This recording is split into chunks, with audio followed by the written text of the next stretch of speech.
আসসালামু আলাইকুম ওয়া রাহমাতুল্লাহি ওয়া বারাকাতুহু।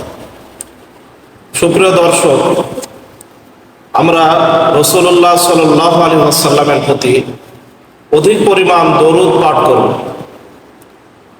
রাসূলুল্লাহ সাল্লাল্লাহু আলাইহি ওয়াসাল্লাম বলেছেন, মান সাল্লা আলাইয়া ওয়াহিদা সাল্লাল্লাহু আলাইহি বিহা আশরা। যে ব্যক্তি আমার প্রতি একবার দরুদ পাঠ করে, আল্লাহ পাক রব্বুল আলামিন তার প্রতি 10টি রহমত করেন।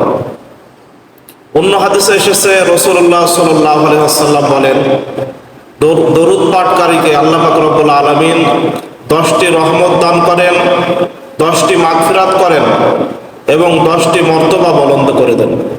আল্লাহ তাআলা আমাদের সকলকে বেশি বেশি দরুদ পাঠ করার তৌফিক দান করেন।